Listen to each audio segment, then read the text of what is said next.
Tertúlia. Então, boa tarde a todos. Hoje é dia 23 de junho de 2014, é uma segunda-feira. O verbete é de número 3062, ele tem 7 páginas, 48 logias e 21 máximos. O título é Parcimônia Antievolutiva e foi elaborado na especialidade Antievoluciologia. Quem redigiu o verbete é o Fábio Carvalho, ele é um neoverbetógrafo. O Fábio Ribeiro da Silva Carvalho, ele é graduado em Direito, Teatro, está se graduando em Psicologia. Ele é brasileiro, natural de Belo Horizonte, Minas Gerais, e a profissão dele atual é servidor público. Ele é voluntário da Conscienciologia desde 2014 e é tenepsista desde 1º de agosto de 2013. A parcimônia antievolutiva é a característica, condição, qualidade, traço ou circunstâncias de caráter pessoal da consim, homem ou mulher, cujas ações ou rotinas antievolutivas são habitualmente contidas com medidas econômicas inibidas, moderadas ou refriadas, tendo em vista as potencialidades pessoais e as demandas proexológicas.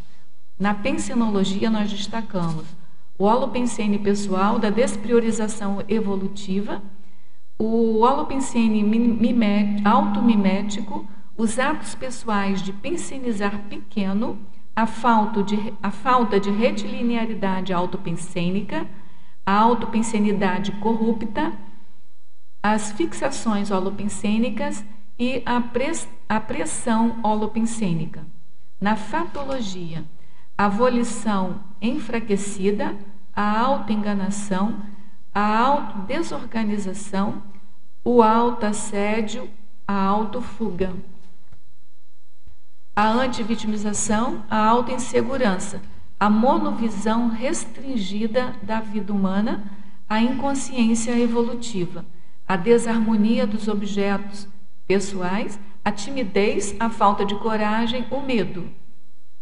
O emprego dos talentos pessoais em atividades não prioritárias, o preenchimento do tempo pessoal com o dispensável, a recuperação do tempo intrafísico desperdiçado, a hermenêutica da cronêmica, o cronograma e o proexograma. Na parafatologia, a gente destaca também que a fatologia tem 31 linhas, o que constitui o máximo para o verbete, e a gente leu alguns itens, então a gente convida todos aí para completarem aí a leitura, né, da sessão. Na parafatologia, a falta de atenção quanto às autoparaperceptibilidades, o desperdício das energias conscienciais, a imperícia parapsíquica, as induções ao erro pelas intrusões assediadoras, a perda de conexão com os amparadores extrafísicos, a inércia frente às ideias inatas intermissivas. No detalhismo, a gente chama atenção que tem 16 máximos, e na argumentologia, na divisão argumentologia, nós temos aí uma enumeração, cujo subtítulo é taxologia, dentro do qual, sob a ótica da evoluciologia, o verbetógrafo ele contribui com 60 condições ou condutas concernentes à parcimônia antievolutiva a serem evitadas pela consim intermissivista. E tem também uma enumeração horizontal que se chama terapeuticologia, onde ele coloca uma enumeração horizontal, sem número, né?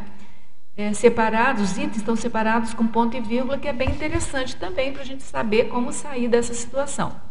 Na remissiologia, nós chamamos a atenção, nós destacamos os seguintes verbetes: aproveitamento do tempo, autodesorganização, autodespriorização, autodispersividade e diletantismo antievolutivo.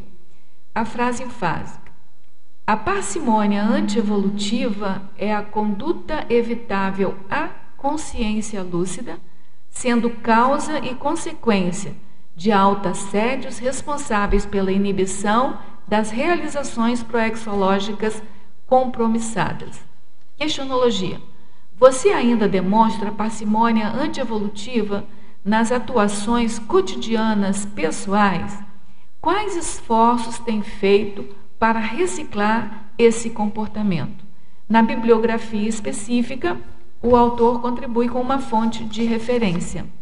Agora vamos ler a mega-análise elaborada pela equipe da Encyclosapiens, que é... Eu não estou aqui com papel, mas é a equipe da Encyclosapiens. É a Pilar Alegre, Socorro Frazão e Marilene Raganini. Bom, agora vamos ver então o que é essa mega-análise. São as 20 palavras extraídas do verbete que sintetizam a ideia do verbete, né? Que pinçam as palavras mais expressivas aí do verbete.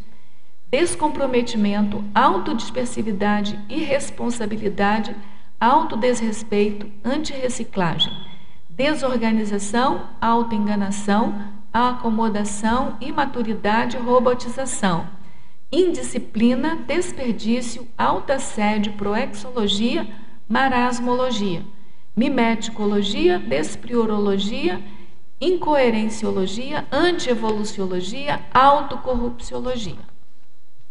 Bom, a gente quer também fazer uma divulgação aqui, que é um convite para o ECP3. Qual é o ECP3, né? É o curso de extensão em Conscienciologia e Projeciologia. É um curso de campo aberto para toda e qualquer pessoa, independente se ele fez ou não o curso da Conscienciologia. Portanto, é um curso ideal para os parentes, amigos e retomadores de tarefa. Então, você tem aí um amigo, um parente que é meio desconfiado com Conscienciologia, mas ao mesmo tempo mostra o interesse, é uma boa oportunidade para trazer, para ele ter uma noção. O curso de campo é um curso excessivamente, bem energético, né? Então, a pessoa vai sentir, lá, vai ter as sensações energéticas lá do campo. Ele será no período de 18 a 20 de julho de 2014, no Hotel Carimã, em Foz do Iguaçu, Paraná. Então, dá tempo aí de você se programar, quem mora fora do Foz, para vir aqui a Foz do Iguaçu. A renda é para contribuir para a construção da sede própria da Evolucim, Foz do Iguaçu. A Evolucim é uma instituição conscienciocêntrica dedicada ao estudo, ao desenvolvimento da conscienciologia para criança e adolescente. Então, a gente que é adulto, a gente tem maior interesse nisso, que na próxima vida a gente vai encontrar uma instituição aí preparada para nos receber, é isso? Mais informações e inscrições pelo site www.scp3.com.br. Tá? A equipe do SCP3, então, agradece. Outra promoção é a compra antecipada do Léxico de Ortopensadas, do professor Valdo Vieira, que é o novo tratado dele. Tem 2 volumes e quem faz a compra antecipada ganha 20% de desconto. Então, de 340 passa a ser 272. Quem quiser participar dessa mega promoção, ela é mega promoção não só pela vantagem financeira, mas pela participação desse mega projeto. Entre em contato com a Editares pelo e-mail editares@editares.org ou pelo telefone 45 código de área 2102 1407 ou com a Epígrafe pelo telefone 45 código de área 3525 0867. A Epígrafe tem o Shopcons, que é www.shopcons.com.br. E a Epígrafe alerta que o frete é pago pelo comprador. E a gente sempre sugere que, ao invés de pagar o frete, você vem aqui, organiza para vir aqui pegar o seu volume e passa os dias aqui com a gente, tá bom? Bom, agora a gente vai voltar para o nosso neoverbetógrafo, Fábio Carvalho, perguntando a você, Fábio, o que te motivou a fazer esse verbete parcimônia antievolutiva e o que se deu aí nesse processo de elaboração do verbete? Você conhece a Conscienciologia há bem pouco tempo, né? Então a gente queria que você contextualizasse, exatamente por isso, né, que você é recente na Conscienciologia e passou a perna em muita gente que tem anos de Conscienciologia e ainda não escreveu o seu primeiro verbete, tá certo? Boa tarde a todos. Primeiramente, queria expressar aqui minha gratidão pela oportunidade de estar aqui apresentando o verbete e pela assistência de alto nível aí da equipe da Enciclosapiens. Realmente foi uma experiência fora de série que eu tive. E, bem, esse verbete, a palavra parcimônia, é uma palavra que sempre me chamou muita atenção, já há bastante tempo. Eu estive aqui no CAEC há um ano atrás, foi a primeira vez que eu vim aqui, eu cheguei na Conscienciologia ano passado. E a primeira tertúlia que eu vim assistir, eu logo percebi que eu queria muito fazer parte desse projeto e que isso fazia parte da minha Proexis. E aí eu comecei a investir muito em autopesquisa e, como eu tive durante muito tempo muito ligado em processos artísticos, principalmente música, teatro, e questão de esporte também, muito ligado ao futebol durante muito tempo. Eu comecei a investir nessa minha questão, comecei a aprofundar no conceito de parcimônia, tive a oportunidade de fazer algumas pesquisas aqui no Holociclo, em dicionários analógicos do Santos Azevedo, e isso foi ampliando assim, meu espectro de abordagem desse tema. E um dia eu comecei a escrever algumas possibilidades de tema e me veio essa palavra e aí eu fiz a definição, mandei e foi logo aprovado. E como eu tenho um histórico também de ter sido uma assim, buscadora borboleta e multívola também, então tem tudo a ver, né? Tem muito de reciclagem assim. Mas te ajudou nisso? Te ajudou a fazer o verbete? Fazer o verbete te ajudou a entender melhor? E tem ajudado, porque é um processo, né, que hoje mesmo, revisando assim, uma série de itens antes de vir para cá, a gente vai tendo vários insights, né, coisas novas que a gente ainda não tinha pensado, a coisa continua acontecendo, né, mesmo depois da escrita. E acredito que depois da apresentação também, as fichas vão continuar caindo. Então tem muita coisa aqui que faz parte da minha autopesquisa e muita coisa da observação alheia, enfim, da heteroobservação da vida, das pessoas, dos grupos. O professor Valdo sempre fala que defender o verbete aqui em público, né, na internet, que é um desassédio evolutivo. Ele não fala desassédio mental somático, ele fala desassédio evolutivo, porque quando ele participou muito tempo aqui, né, da tertúlia, ele mediou muito tempo aqui a tertúlia, então ele observava que todos que vinham aqui defender o verbete, que após a defesa do verbete, a pessoa se transformava assim, positivamente, falando, evolutivamente falando, como se tivesse, sei lá, imbuído de maior responsabilidade evolutiva, tinha alguma transformação que ele percebia na aura da pessoa, então ele dizia que era desassédio evolutivo. Eu acho que é bem forte essa ideia, porque a gente estava acostumado a ouvir desassédio mental somático, né? Porque é ligado com escrita e tal, mas eu acho que o desassédio evolutivo é mais forte, né? Porque mexe com todo o holossoma, com toda a vida da pessoa. Eu estava comentando com a Pilar aqui que para mim é uma experiência muito diferente, não só por estar sendo o primeiro verbete, mas pelo fato de eu ainda não ser docente na Conscienciologia, eu nunca fui docente. Então, apesar de eu ter trabalhado com teatro durante um tempo, o teatro é diferente que você está mascarado de um personagem, você está dentro de um grupo, né? Você não está... A exposição ela é minimizada, né? Mas a gente considera a defesa do verbete uma aula também, porque o seu verbete é um plano de aula.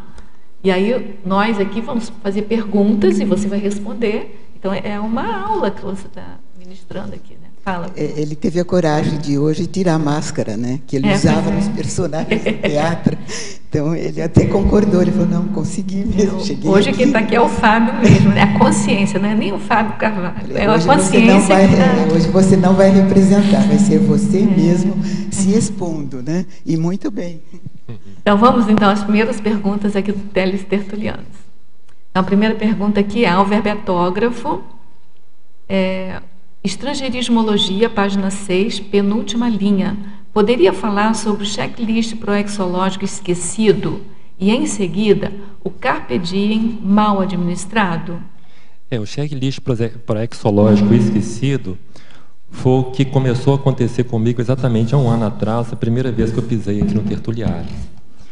que eu comecei a entender melhor esse conceito de proexis e comecei a fazer minha autopesquisa e a anotar lembranças que eu tinha, algumas ideias inatas, fazer algumas rememorações que eu tive em outros momentos da minha vida. E aqui na Conscienciologia isso ficou muito otimizado, assim, ficou muito potencializado. O campo aqui é muito favorável, né, para esse tipo de coisa. Então, a partir dessa listagem, eu comecei a pensar nos possíveis temas de verbete e assuntos que eu queria desenvolver dentro da minha história de vida, né? O Carpe Diem mal administrado, que tem toda a relação aqui com o tema, tem a ver com o hedonismo, né? Com as atividades sociosas, com as automimeses, com desperdício de tempo, desperdício evolutivo, com as dramatizações, com as indisciplinas, os maus hábitos, os processos artísticos, né? Principalmente os processos ligados ao futebol. Você foi profissional de futebol, não? Não, eu não cheguei a me profissionalizar, não. Mas eu jogava bastante, muito envolvido com torcidas também, no auge do porão consciencial. Então tá ótimo. Ainda bem que já passou. Continuando na Estrangeirismologia, página 6, segunda linha. Como a sedução do Zeitgeist atual pode nos levar a esta má administração? Isso é muito fácil de acontecer, né? Basta sair na rua e ligar a televisão, que a sedução está por toda parte, né? Essa época de Copa do Mundo, então, é um prato cheio, né, para a sedução do Zeitgeist. Aqui em Foz é bom porque a gente fica completamente alheio a essas questões mundanas, né? O banho energético aqui realmente é muito poderoso. Mas as seduções estão aí por toda parte. Basta sair de casa ou ligar a televisão, e ligar o rádio, ler um jornal, ler uma revista, que a gente recebe aí as atrações dos Zeitgeist, essas energias energívoras, né?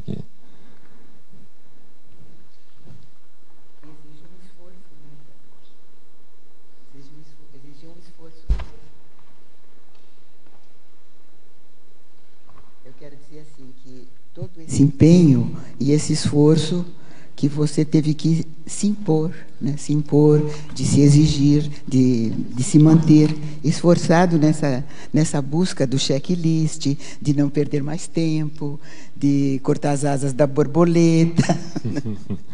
Exatamente.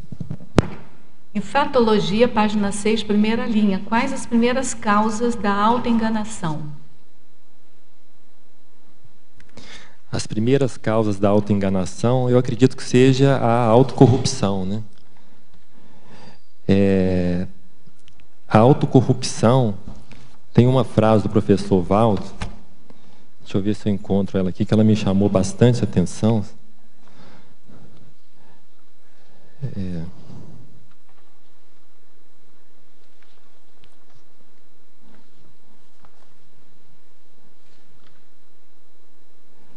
A autocorrupção é o incesto intraconsciencial, é uma autofraude, é a insinceridade íntima, mentira em pensamento. E essa autocorrupção afasta sempre o convívio dos amparadores e do orientador evolutivo. Então, a autoenganação, para mim, está diretamente ligada aí à autocorrupção. E a autopesquisofobia, a dramatização, as automimeses, indisciplina, enfim. Você achar que você é uma coisa que no fundo você não é. É você se fazer passar por alguém que não tem relação com a sua consciência. Você tem algum exemplo, assim, pessoal? Assim? Não precisa ser pessoal, mas você tem algum exemplo para clarear essa ideia? Alguém que passa a ser por uma coisa que não é? A gente tem os exemplos dos políticos aqui no Brasil, por exemplo, né? Eles se auto-enganam e procuram enganar as pessoas o tempo inteiro, né? os grandes oradores, muitas vezes, né? Alguns apresentadores de televisão, pessoas ligadas à publicidade, muitas vezes, né? Que tem que vender uma imagem distorcida das coisas, né? E na atmosfera consumista que a gente vive, e uma sociedade alienada, é muito fácil cair nessa arapuca, né? Então, na Fatologia ainda, página 7, 8ª linha. Quais dicas para a saída da zona de conforto traiçoeira? Não há outra alternativa a não ser o autoenfrentamento. Os estressamentos positivos, né? É você ir para a zona de frente e enfrentar aí os seus medos, as suas fobias, as suas fraquezas, enfim. Sem autoenfrentamento, acredito que não há como fazer autossuperação. Existe um crescendo aqui na Conscienciologia, que é a autoinvestigação, autodiagnóstico, autoenfrentamento e autossuperação. Né? Polinômio, né? Esse polinômio. É da consciencioterapia, da consciencioterapia. Né? Então, acredito que é dessa forma aí que o caminho é traçado. Né? Ainda na Fatologia, página 7, última linha. O que vem a ser a hermenêutica da cronêmica? A hermenêutica da cronêmica tem a ver com a estipulação de um período mínimo para a realização de um projeto. É o cumprimento de horários, né? Tem muita gente que trabalha com cronograma, que trabalha com uma tabela estipulando as atividades que vai realizar ao longo do dia. Então, a hermenêutica da cronêmica tem a ver com isso, com essa auto-organização, com a escrita, o estabelecimento de um quadro. Isso pode ser feito por escrito, ou se a pessoa for muito organizada, isso pode ser feito na cabeça, mas acredito que no papel fica mais bem assentado, né?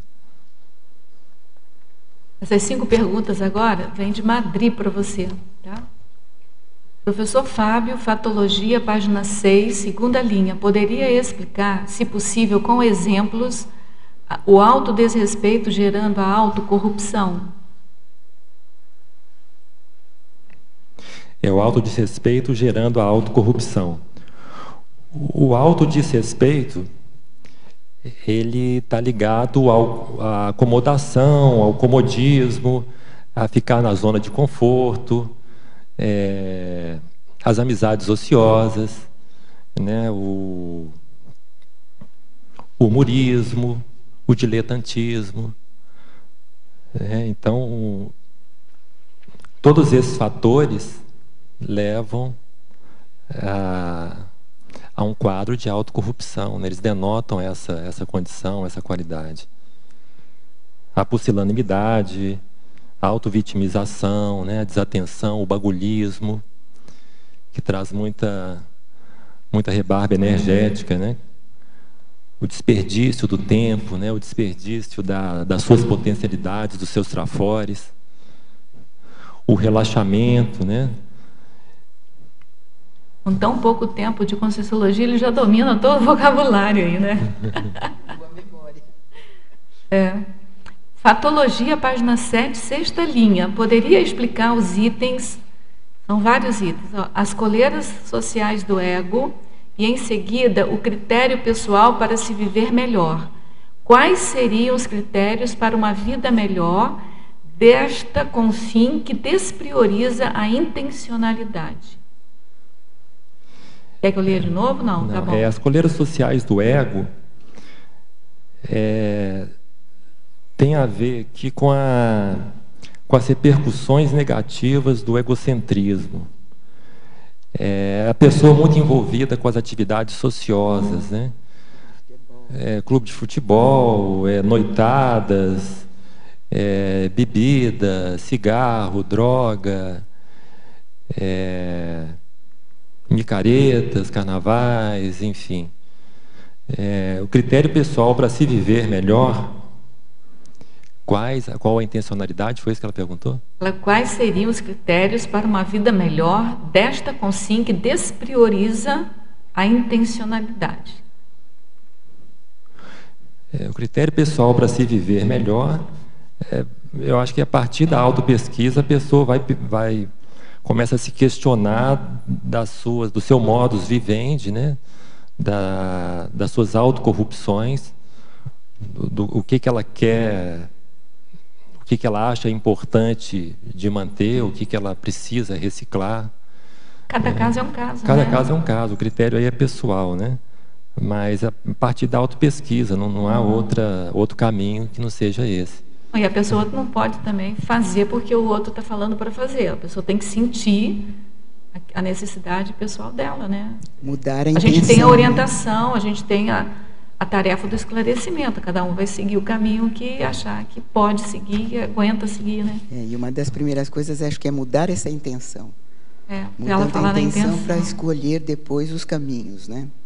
É fundamental a pessoa bancar a sua condição, a sua realidade intra e extrafísica. E isso, para ela se autoconhecer, para ela perceber, ter uma percepção melhor da sua condição de vida, ela precisa investir em autopesquisa. E a partir daí, fazer as reciclagens necessárias, né? Você lembra quando você respondeu aquela pergunta, as principais causas da autoenganação? E aí serve para tudo, serve se ela estiver deslocada de um caminho que ela, interiormente, ela sabe que é melhor, pegar a racionalidade, pegar o caminho da escrita e tal, e também o contrário, se ela ainda não adquiriu aquele ainda de aquela ideia, né? Se ela não compreende ainda a ideia, né? De que esse é o melhor caminho, fazer porque o outro está fazendo também, ela estaria se auto-enganando. Acho que tem que mudar, acho que interiormente, né? A intenção, a vontade, a compreensão mesmo da vida, né? O ponto de partida é sempre intraconsciencial. É intraconsciencial, né? A recim, né? A reciclagem intraconsciencial. Isso, o abertismo. A pessoa tem que sair do loco externo, né? O loco externo é um dos maiores fatores que levam ao alienismo, alienação, enfim, a autocorrupção, né? Outra pergunta aqui, continuando na fatologia, página 7, sexta linha, de baixo para cima. Como funciona a defesa do indefensável dentro da parcimônia antievolutiva? A defesa do indefensável, ela acontece a partir da resistência que a pessoa tem de abrir mão do que precisa ser reciclado, né? Então, enfim, por exemplo, a pessoa fuma, ela bebe, ela sabe que ela precisa superar esse traço, mas ela pode, através da autocorrupção, começar a arrumar desculpas. Ah, não, mas a minha turma de amigos fuma, como é que eu vou ficar, como é que eu vou participar daquele grupo se todos bebem e eu não bebo? Né? Como é que eu vou continuar participando do meu grupo artístico se todos eles vão para o bar? E se eu não for para o bar, como é que eu vou fazer? Não, eu preciso ir, eu preciso continuar participando, né? Eu preciso me socializar, eu não posso me afastar desse grupo, eu não posso me afastar da vida social, eu não posso deixar os meus amigos que vão para o estádio de futebol. Então você começa a defender o indefensável, né? Chega um momento que isso fica incompatível. Quando você chega aqui na conscienciologia, tem coisa que não faz mais sentido, que não te faz mais falta também. Aí que você falou uma palavra, acho que a chave é essa, né? Que não faz mais falta. Porque se fizer falta, eu acho que tem que cumprir ali o restinho do que faz falta, né? Que tudo tem a ver com o curso intermissivo, né? Você fez o teste do curso intermissivo? Não precisou nem fazer, nem mas eu fiz. Fazer, né? Mas antes do teste eu já tinha essa convicção. Então vamos lá. Parafatologia, página 7, final da penúltima linha. Poderia expandir a inércia frente às ideias inatas intermissivistas? A inércia frente às ideias inatas intermissivistas nada mais é do que o desvio proexológico, né? É você estar no contrafluxo ou na contramão da sua proexis. Tem tudo a ver, toda a relação aqui com o tema do verbete, associada aí à inatividade, à inércia, à ociosidade, ao boavidismo, né, ao hedonismo, à parcimônia, à pacatez, né, à pusilanimidade. Tem relação com todos esses elementos que eu trouxe aqui no verbete. Você já venceu. E político... Eu já superei uma grande parte e estou num processo de superar alguns outros. Então, politicologia. Poderia discorrer sobre a política do meio certo e a anarquia em relação ao tema? Politicologia. É na politicologia. Política do meio certo e a anarquia em relação ao tema. A política do meio certo é um negocinho que o professor Valdo tanto fala, né?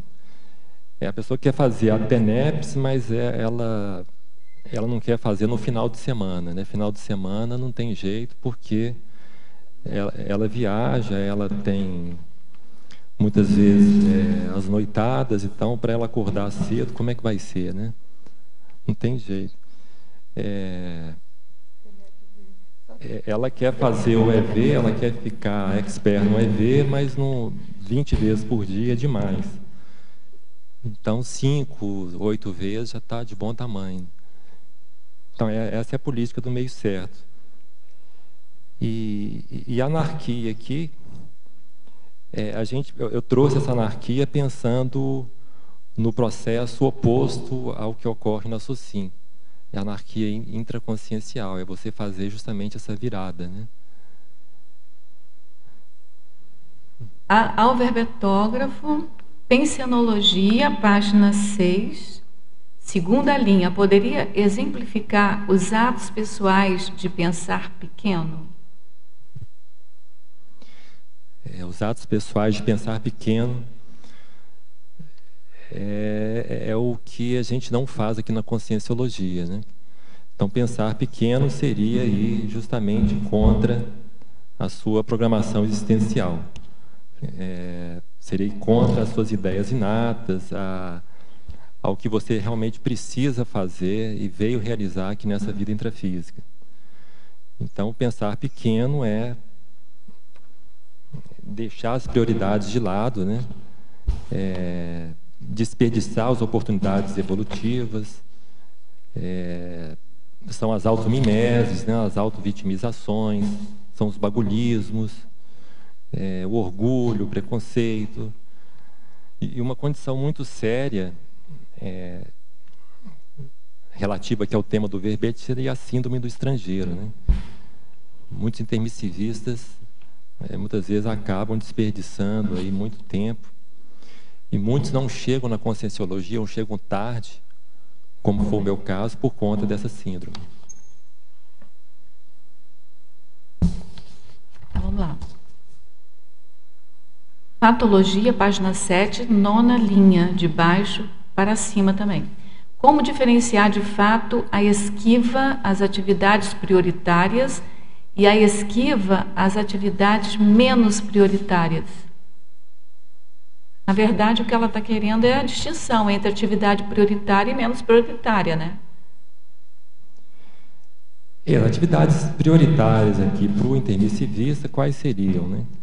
Seriam o voluntariado, a TENEPS, a prática do estado vibracional, a docência, a escrita de verbete, a escrita de GESCONS. Essas seriam as tarefas prioritárias. As não prioritárias são as atividades sociosas, né? São as atividades da SOCIM, enfim.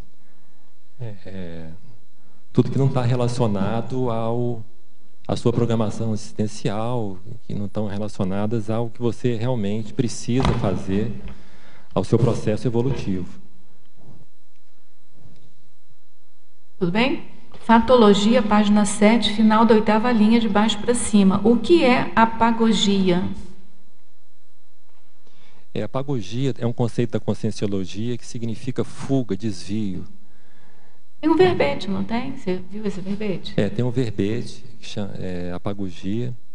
Deixa eu ver o nome dele completo. Mas tem a ver com o desvio proexológico, né? A fuga de si mesmo, a autopesquisofobia, né? a indisciplina.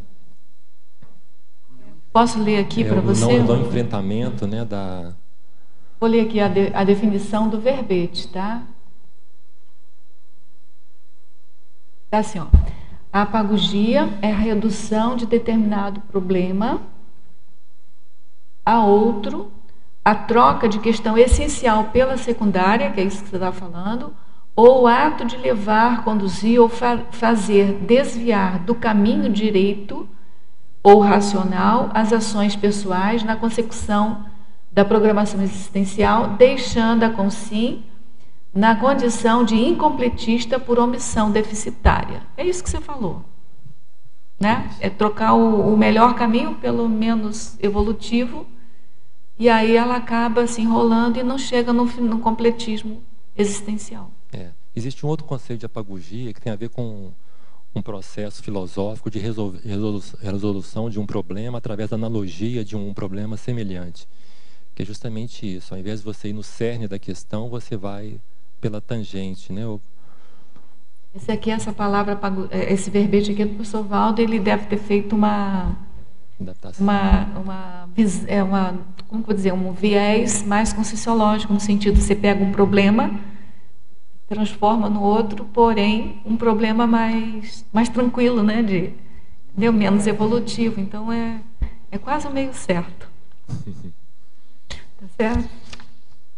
Em Parafatologia, página 7, terceira linha, poderia abordar a irresponsabilidade grupo kármica no contexto da parapatologia? A irresponsabilidade grupo kármica. Todos nós nascemos numa determinada família, não é por acaso, né? Então é muito importante detectar ali o seu papel dentro desse grupo karma. Muito possivelmente são desafetos aí de outras vidas, né? Que é importante aí fazer uma recomposição aí dessas relações que ficaram pendentes. A irresponsabilidade do grupo kármica é justamente não ter olhos para isso e achar que a família é um acaso e que você não tem ali maiores responsabilidades e, enfim, não assumir ali o seu papel dentro daquele grupo. Lembrando que o grupo karma não é só a família, né? Estou trazendo o exemplo da família, mas pode ser algo muito mais amplo que isso. Enfim, focar na interassistência sempre, né? Então, a gente quer agradecer aqui a Adriana de Niterói, a Andressa de Niterói, que ela mandou um recado aqui para informar aqui a mudança de parcimônia evolutiva para parcimônia antievolutiva, e a gente já tomou providência, tá, Andressa? Obrigada. Professor Fábio, Megapensenologia, página 6, penúltima linha, poderia comentar: evolução exige constrangimento, evolução exige estressamento e evolução exige inquietação. Pode explicar esses três megapensênios? Acima de tudo, a evolução não corresponde à acomodação, né? Você precisa de autoenfrentamento. Então, todos esses três itens estão associados à questão do autoenfrentamento. O relaxamento, a acomodação, a zona de conforto, os apegos, tudo isso é autocorrupção e não leva à evolução. Lembrando que ninguém precisa de sofrer para evoluir, né? Não precisa de ficar sofrendo, de acontecer alguma coisa muito ruim para você evoluir. O ideal seria a gente evoluir com as coisas boas que acontecem, mas infelizmente a gente não tem maturidade ainda, nem todo mundo tem, né? Chega um ponto, a gente está criando maturidade para isso. O estressamento aqui é o estressamento positivo. O estressamento positivo. Se colocar nas situações que você essa inquietação também precisa resolver. Né? E esse constrangimento, porque aqui essas palavras podem dar mal entendido, né? O constrangimento é constrangimento cosmoético, né? O estressamento é o positivo, e a inquietação também, é aquela coisa da filosofia, né? Da busca, da resposta. E sem inquietação não se faz autopesquisa, né? Não faz. Mas a gente está esclarecendo para não confundir, né? Então vamos lá, Pensenologia, página 6, final da terceira linha de baixo para cima. Quais as técnicas mais eficientes para evitar a falta de retilinearidade autopensênica? As técnicas para se auto-evitar, isso tem relação aí com a dispersão consciencial, né? Uma coisa que me ajudou bastante foram as técnicas energéticas. A prática do EV, da circulação fechada, e isso ajuda muito a superar a questão da dispersão e, consequentemente, na retilinearidade da autopensenidade. Você pode explicar um pouco melhor como é que a energia, você fazendo o estado vibracional com a energia, te organiza o pensamento? Para você fazer as mobilizações de energia, você precisa de concentração, né? Para ter atenção, o foco da onde que você quer movimentar essas energias, né? Concentrar no alto da sua cabeça e descendo pelas partes do corpo até os pés para subir novamente. E aquilo te dá uma concentração? Isso ajuda bastante na concentração. Você ir aumentando a velocidade, aumentando a frequência, você exteriorizar, você absorver, você estabelecer uma meta de fazer, por exemplo, 20 EVs diariamente. O estudo também ajuda muito. O estudo de tratados, principalmente, que exige assim, muita concentração, muito envolvimento, né? A escrita também ajuda bastante na questão da ortopensenidade, da retilinearidade. Então, são várias técnicas que nós temos aqui na Conscienciologia que são bastante producentes. Em Fatologia, página 6, última linha, poderia exemplificar o autovegetalismo consciencial e, em seguida, as automanobras dilatórias? São 2 itens, autovegetalismo consciencial e automanobras dilatórias. A consciência aqui no estado vegetativo, né, no estado basal. Aquele funcionamento mínimo, é praticamente uma hibernação mental somática. O autovegetalismo consciencial seria isso. Uma consciência sem atividade mental somática, preguiça pensênica, acomodação, dificuldade de sentar para estudar, de sentar para escrever. Aquela consciência que não quer fazer nada, quer ficar no boavidismo, no marasmo, né, na inércia, na inatividade. E automanobras dilatórias? As automanobras dilatórias são os autoenganos, né, são as autocorrupções. É você ficar criando desculpas para fazer o que precisa ser feito, né? Você estabelece lá um horário do seu dia para você estudar, de repente um amigo te liga para jogar futebol e você não consegue falar não. Aí deixa o que tem que fazer e vai lá jogar futebol. Vai fazer social com um amigo. Essas são as automanobras. Não, social não tem nenhum problema de fazer o social com um amigo. O problema é deixar o trabalho por aí, né? É deixar o prioritário de lado, né? Esse que é o grande problema. Não auto-organizar as suas tarefas diárias, né? Eu estou fazendo questão de pontuar essas coisas, porque a gente tem gente aqui pela primeira vez, senão parece que a Conscienciologia é deixar qualquer coisa assim, de social, qualquer coisa de prazer, qualquer coisa de hobby, de distração, para ficar só. Não é isso. O que a gente está colocando aqui é que assim, tem um prioritário a fazer, então você tem que seguir aquele caminho e ao mesmo tempo conjugar com as situações de satisfação íntima, né? De social, de... Isso é muito fundamental ser colocado, porque, na verdade, a personalidade do anacoreta, da pessoa antissocial, ela é totalmente parcimoniosa, evolutivamente. Então, não é isso que a gente está querendo trazer aqui, mas é realmente colocar o prioritário em primeiro lugar. Não deixar as atividades sociosas, né, à frente do que precisa realmente ser feito, ser realizado. Mas isso é legal a gente chamar a atenção para isso, porque no início teve gente aqui que não estava aqui ainda, onde você se apresentou, né? Que você é do teatro, é do futebol, Então, assim, agora o teu momento é mudança. Então, tudo que você está falando é no momento de mudança. Então, não é... Então, quando a gente ouve você falando agora já no momento de mudança, parece que está execrando todo o resto, né? Mas é uma questão de prioridade agora. Isso. Né? O grande ponto é esse. É legal, é bom de deixar claro isso. Mas, de fato, tem um princípio da Conscienciologia, o que não presta mesmo e pronto, não adianta fazer maquilagem. Né? Então, se você vê que, por exemplo, a sua época de teatro já passou. Né? Mas vai que você tem algum ainda trabalho para fazer lá. Aí tem que conciliar. Nós temos aqui uma pessoa que faz quadrinhos, né? Desenho em quadrinhos, que a função dele agora é fazer o Pedro. Que a função dele agora é realmente fazer o desenho em quadrinhos. Então, ele é artista, mas não é para deixar de ser artista porque conheceu a Conscienciologia, né? Já tem outras pessoas, não, que cantavam, né? Aí a orientação, até para a própria pessoa mudar de patamar evolutivo, é que deixa aquilo, né? E volte para uma ação mais prioritária, de escrever livro, Então, cada um é um caso, mas assim, de um modo geral, eu concordo com você. Tem que ver o prioritário, tem que ver que às vezes o teatro é um desvio, é porque você já fez isso em outras vidas, não vai repetir, né, novamente. São as automimeses, né?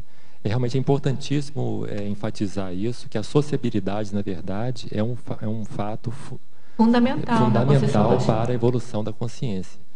A questão é como vivenciar essa sociabilidade, né? Você selecionar os seus ambientes de frequência, enfim, as suas amizades, né? As amizades ociosas que você falou, né? Aquelas amizades que não levam a lugar nenhum. Aquilo realmente você pode trocar por umas amizades mais evolutivas, mais assim, producentes, né? Onde você discuta coisas mais importantes e tal. Isso é sério, eu acho que isso é importante mesmo. É o melhor. Outra coisa que eu quis pontuar muito quando eu trouxe aqui esse tema é que a parcimônia, ela não tem só a ver com essa inatividade. Ela pode parecer, num primeiro momento, a pessoa que está lendo, que está associado somente à ociosidade, à inércia, à inatividade, ao boavidismo. Não é só isso. Muitas vezes a pessoa entra num ritmo alucinante de vida, de um excesso de atividades, que na verdade não levam ela a lugar nenhum e que acabam tendo a ver com uma fuga dela própria, né? Ela enche o dia dela com uma série de coisas que não têm utilidade nenhuma, evolutivamente falando. Então, isso também tem a ver com o tema, né? Então, eu quis abordar justamente as duas questões, tanto a inatividade quanto o excesso de atividades antievolutivas. Né? Fábio, no caso de intermissivista, né, com excesso de atividade, qual que seria a razão, a origem, né? Porque intermissivista geralmente ele vai meio que no rumo quando conhece a Conscienciologia, parece que já tem um norte, né, por onde fazer, né, as coisas. Mas quando não tem, será que a bússola consciencial não está muito ajustado? Ou ele, né, é uma fuga, mas é uma busca, né? Talvez ele pense que através daquela atividade ele consiga uma satisfação, alguma coisa. A bússola consciencial, ela está descalibrada, no meu modo de ver, muito pela síndrome do estrangeiro, né?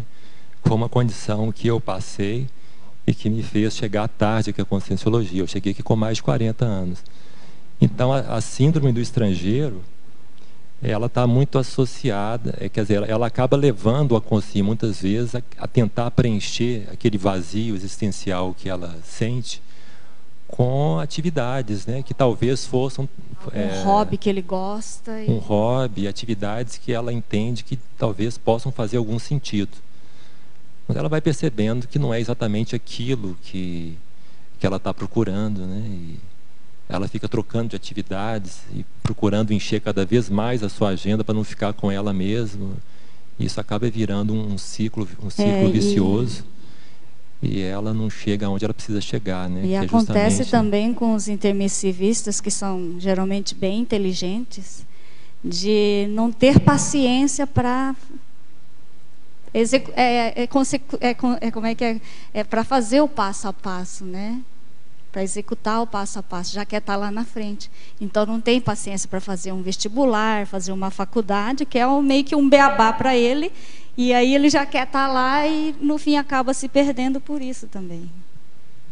Tem a questão também, né, da polivalência, que ele é dedicado, ele consegue fazer tantas coisas, que aí ele fica pulando de uma área para outra. Nosso amigo aqui é um polivalente, porque ele é formado em Direito. Isso é uma coisa muito séria para o intermissivista, porque é muito fácil ele se dispersar aí com as habilidades que ele traz, né? Então, as atividades artísticas, né? As atividades intelectuais, os cursos das mais diversas áreas, tudo pode atraí-lo ali. Você mesmo, você é graduado em Direito, graduado em Teatro e agora está se graduando em Psicologia. 3 áreas bem distintas, né? Então, agora eu acho que em Psicologia você vai... Não sabe se é a última, né? Acredito que agora vai ser. Outra coisa que eu também percebo, que quando ocorre esses tipos de situações, condições, a própria pessoa acaba entrando em melim, né?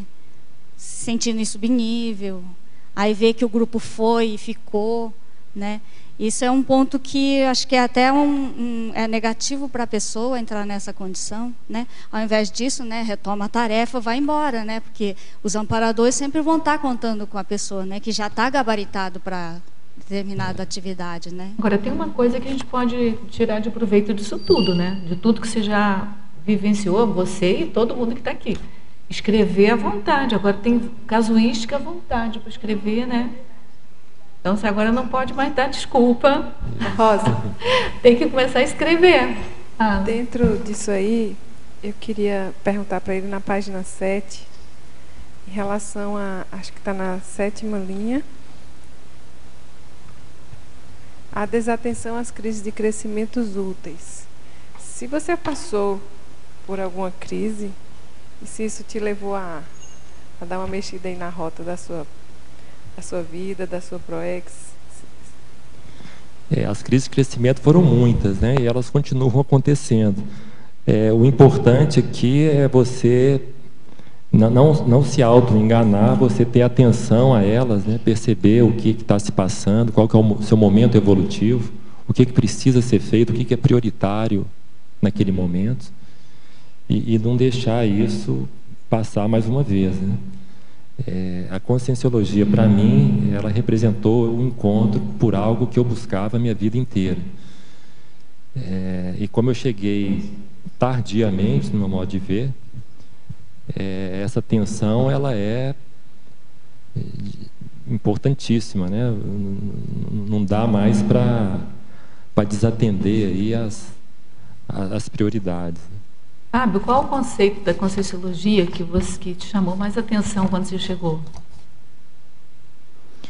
Na verdade, eu cheguei na conscienciologia por conta de uma questão física que eu tive, uma hérnia de disco na cervical, num ensaio que eu tive do teatro. Uma amiga minha do teatro me indicou um fisioterapeuta que tinha atendido um amigo dela com o mesmo problema. Essa pessoa atende a domicílio, ela foi na minha casa, e ela trabalhava muito com energia, juntamente com a fisioterapia. Ela ficou mais de 3 horas lá em casa comigo, e eu comecei a ter vários EVs espontâneos. Eu tive um processo energético que eu até aquele momento eu nunca tinha experimentado. Umas 2 semanas depois, eu vi um anúncio de uma palestra gratuita no Instituto sobre estado vibracional. Quando eu li esse nome, na mesma hora eu percebi que eu precisava ir lá para entender aquilo. E aí na palestra existe aquela prática, no final, aquela prática energética, e aí eu entendi que era aquilo que eu tinha tido no atendimento. Você identificou, né, o atendimento? A pessoa que te atendeu conhecia a conscienciologia, não? Ele não conhecia, ele trabalhava inclusive com Jorei, que foi uma linha que eu frequentei durante um tempo, a gente trocou muitas ideias, e curiosamente ele veio para a conscienciologia depois de mim. Logo depois, um dia ele me ligou, eu estava aqui no CAEC, coincidentemente, ele pediu que eu levasse um livro para ele, que ele queria ler. que ele começou a se interessar e... Porque aqui tem as explicações, né, das coisas que você vivencia. Mas aí eu comecei a me afinizar muito com as ideias também, com os conceitos. Enfim, em princípio foi o EV que me ligou ao Instituto. A partir daí, tudo que veio só foi agregando, a coisa foi não crescendo, o envolvimento foi aumentando, né? Eu comecei a ter muita necessidade, muita vontade de estar lendo, de estar me aprofundando nos temas, de estar fazendo curso, de estar vindo para cá sempre que eu podia. Uma pergunta aqui na Fatologia, página 7, 13ª linha de baixo para cima. Poderia discorrer a respeito de a ectopia consciencial? O que seria uma ectopia consciencial? A ectopia consciencial é uma síndrome que tem, inclusive, um verbete, né, que fala sobre esse tema. A ectopia consciencial tem a ver com os amores errados, né, o desvio. E a ectopia afetiva, né? Desculpa. A ectopia consciencial não é a síndrome da ectopia afetiva. A ectopia... Tem um verbete também, ectopia consciencial. Pode falar, pode falando aí, depois eu leio. Você quer que eu leia? A ectopia é o que está fora de ordem, né? É o que está desorganizado. Então é aquela consciência que está com a bússola descalibrada, né? Ela está fora do eixo, ela está desorientada, ela está sem foco, né? Você falou ectopia afetiva. Quem tem a ectopia afetiva tem a ectopia consciencial, mas a ectopia consciencial é um pouco mais ampla. Eu vou ler a definição aqui do verbete, se a pessoa se interessar, é só procurar no site da Tertúlia. A ectopia consciencial é a consecução insatisfatória da programação existencial de maneira excêntrica, deslocada, fora do roteiro programático ou do projeto escolhido anteriormente, durante a intermissão, para o desenvolvimento da própria vida intrafísica da consciência humana. Então, essa ectopia o descompasso, né, entre o que ela programou e o que ela está executando aqui.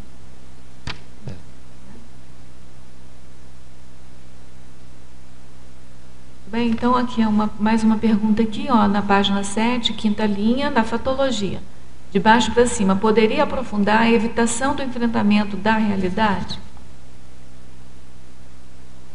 A evitação do enfrentamento da realidade. São as desculpas que a consciência muitas vezes arruma para não auto-enfrentar o que precisa ser encarado, né?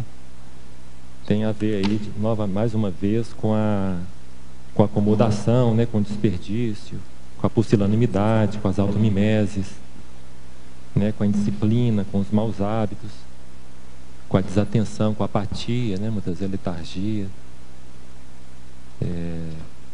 a zona de conforto, né? De não querer sair dessa situação patológica, né? Nosográfica. Bem?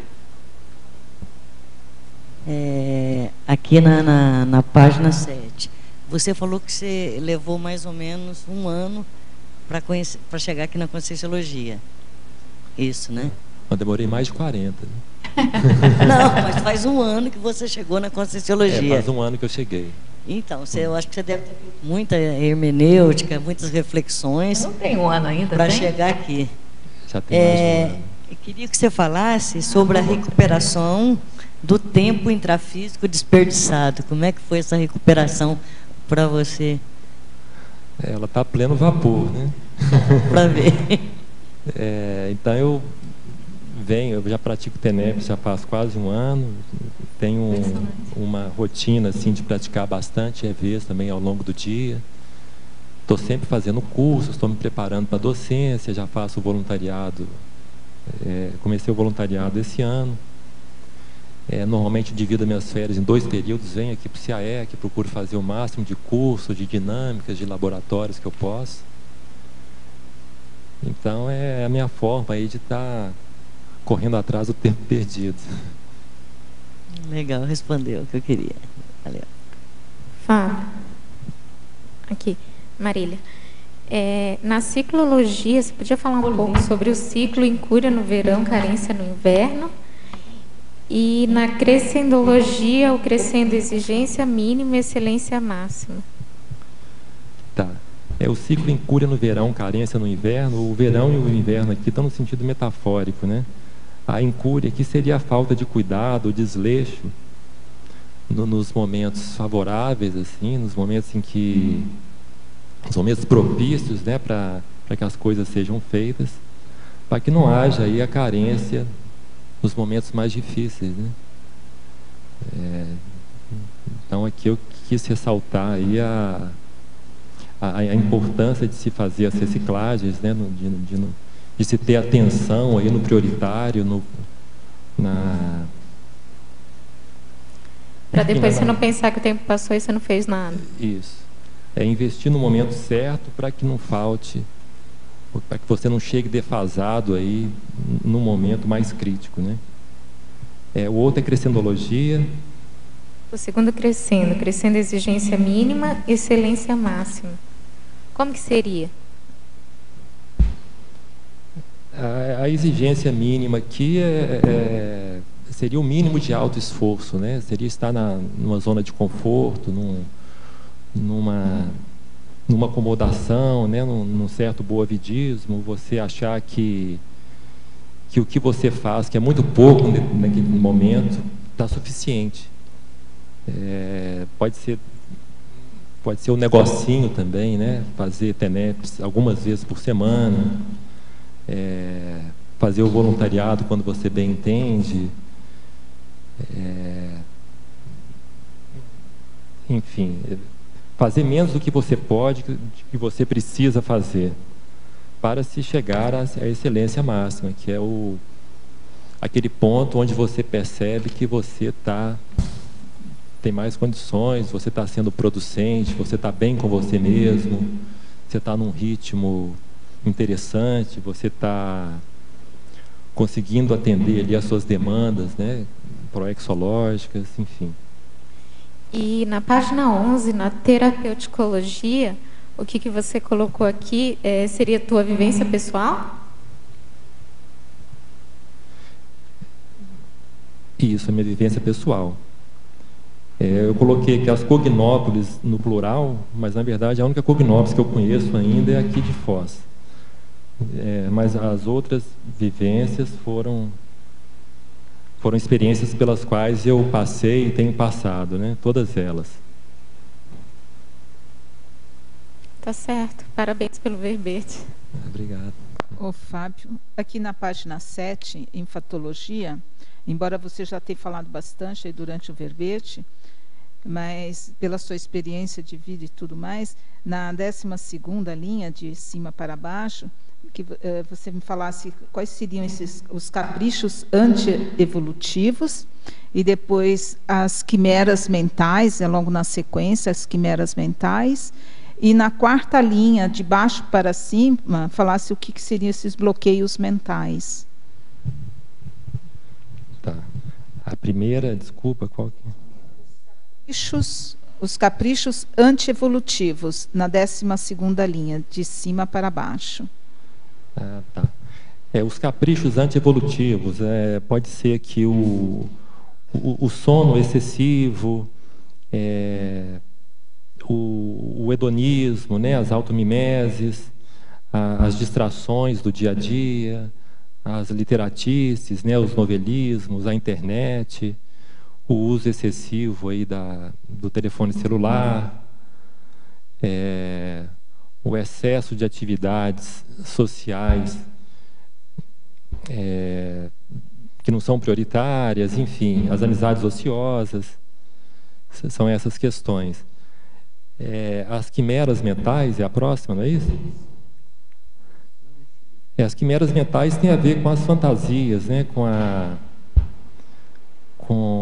os apegos, com as paixonites, com os amores platônicos. Na mitologia, a quimera é um animal que tem a cabeça de leão, o corpo de cabra e o rabo de serpente. Quer dizer, é uma imagem bem fantasiosa, assim, do que seria a quimera, né? E a outra qual que é? Na quarta linha, de baixo para cima, os bloqueios mentais. Os bloqueios mentais aqui são os bloqueios corticais, tem muito a ver com o monoideísmo, as ideias fixas, os fanatismos, os apriorismos, né?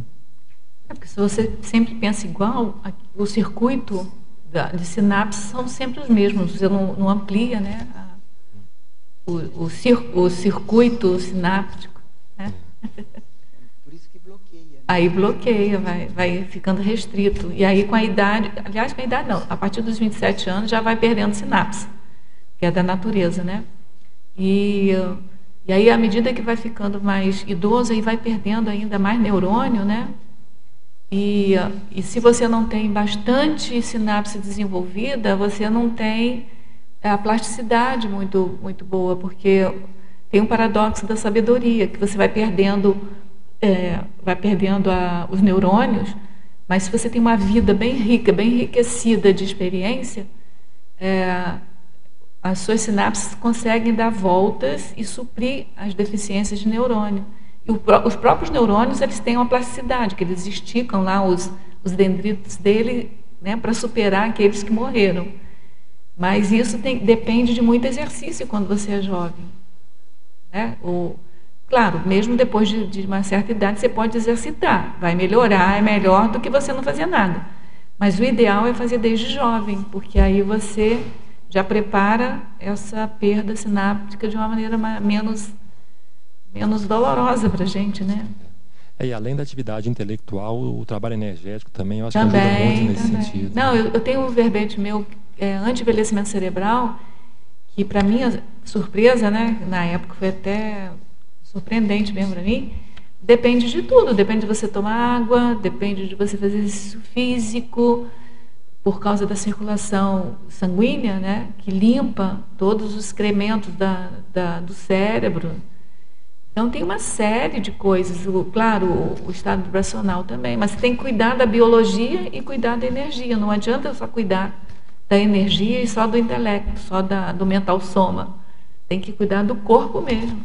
A atividade física, ela é importantíssima, beber porque tem uma água relação muito direta com a questão energética, né? Beber água também é importante para poder hidratar. Eu já percebi que quando eu pratico muita atividade física, isso ajuda, inclusive, na questão da projeção à noite. Ajuda. O corpo fica mais descoincidido, e você fica mais fortalecido também para o trabalho energético, né? A questão muscular e aeróbica, aí ela é pontual, sabe?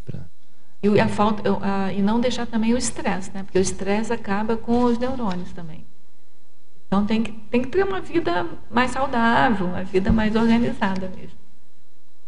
Dá uma olhadinha lá, se você quiser, no verbete anti-envelhecimento. Tem vários verbetes. Tem o envelhecimento, do professor Valdo, tem aparvalhamento bovino, que é do professor Valdo, tem o anti-envelhecimento, que é meu, e tem outros, tem vários. Anti-envelhecimento cerebral. Tem uma pergunta aqui, que é da Keiko. Eu vou fazer a pergunta porque ela tinha mandado via internet. Aí depois ela complementa, tá? Professor Fábio, Fatologia, página 7, terceira linha de baixo para cima. Poderia exemplificar a tergiversação evolutiva crônica?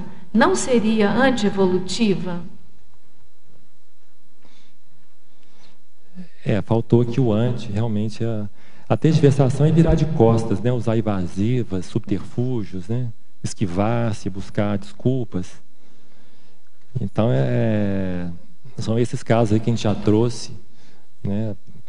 E, na verdade, é uma condição completamente antievolutiva, né? São as desculpas que a Consim dá para ela mesma, são os auto-enganos para não enfrentar aí o que é prioritário na sua proexis, né? Tem relação, então, com a autovitimização, autocorrupção, acomodação. Auto-engano, né? Auto-engano. Uhum. Certo. Fábio, então, aproveitando aí, gostaria de saber a listagem que você fez na página 10, né, taxologia, qual foi o critério, né, qual foi a técnica que você utilizou para selecionar esses 60 itens? E eu gostaria que você falasse sobre o item 27, impontualidade, e 56, tabu, por favor. Tá, eu fiz muita pesquisa da enciclopédia para escrever esse verbete. Então, alguns itens aqui eu tirei algumas ideias que eu tive em outros verbetes. E, junto com isso, com relação à minha autopesquisa, à minha observação assim, de questões da vida mesmo, né, que eu achei mais importante para serem elencados, sublinhados aqui. A impontualidade, ela está diretamente associada à questão da autodesorganização, né? E a impontualidade aqui não é só na questão dos horários, porque eu falei atrás da questão do cronograma diário, que a pessoa pode fazer um quadro por escrito, né, para ficar mais fácil de organizar o seu dia, mas a agenda, né, a agenda intrafísica, mas a impontualidade aqui eu trouxe também na questão da proexis, né? Se você está em dia enfim, com as suas atividades que são mais importantes, né? Está em dia com o seu voluntariado, está em dia com a sua docência, está em dia com a sua TENEPS, se a sua TENEPS está avançando, a sua escrita está indo bem, você tem adquirido melhores hábitos, né? Você está conseguindo desenvolver mais a sua atividade intelectual, você tem conseguido manter uma sequência de verbete, uma sequência de escritas diárias, seja pensata, seja um diário, enfim. Então eu trouxe a impontualidade nesses dois aspectos. E o outro é 56, é o tabu?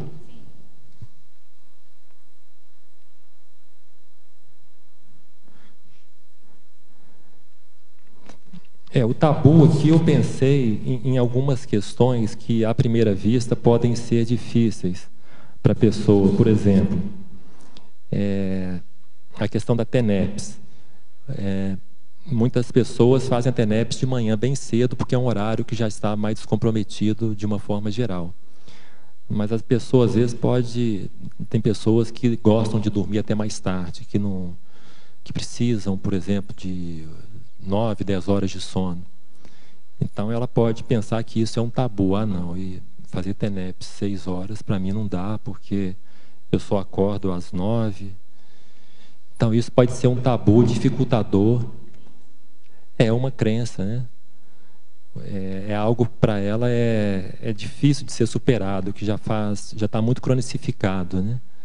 A pessoa não quer abrir mão de uma condição que para ela é importante para deslanchar alguma tarefa aí que ela precise fazer, né? Precise realizar.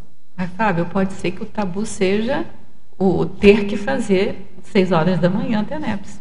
Isso. Então, por que a pessoa não pode não fazer à noite? Fica um tabu contra o outro. O tabu é aquilo que você acredita que é sem uma lógica, né? Sem uma razão de ser. Eu trouxe esse exemplo porque eu já vi muitos casos assim, de pessoas, por exemplo, que não conseguem dormir cedo, elas só conseguem dormir de madrugada. Então elas acordam tarde. Certo. E aí o dia fica limitado e o horário que ela poderia aproveitar para a TENEPS fica comprometido. Então ela fica dando desculpas que ela não faz a TENEPS porque ela não consegue dormir cedo e não consegue acordar cedo. Isso sim, mas depende aí do relógio biológico da pessoa. Depende também, do relógio, mas também não tem na TENEPS, a técnica da TENEPS pode ser qualquer hora do dia, não precisa de ser de manhã. Não, sim, mas no caso do tabu, que a pessoa, aquela pessoa cria aquilo como uma desculpa. Ela acredita que no horário que ela está acordada, a TENEPS não é possível, porque ela já tem muitas atividades. Ela cria um bloqueio, né? Ela cria um bloqueio. E ontem eu comentei sobre uma pessoa, né, sobre alguém, digamos assim, que então já faz tempo que conhece a conscienciologia, né, mas fica protelando para começar a fazer a TENEPS, já sabe a importância, já até fez uma vez, desistiu, E a desculpa que ela usa é assim, que não consigo instalar o IV ainda, então não vou começar, não vou retomar a TENEPS, né? Então também é uma forma, é um tipo de tabu, né? Também, a mesma coisa. É um tabu pessoal, Tabu é uma pessoal. dificuldade que a pessoa coloca para não fazer os autobloqueio, autoenfrentamentos, né? Aham. Um autobloqueio.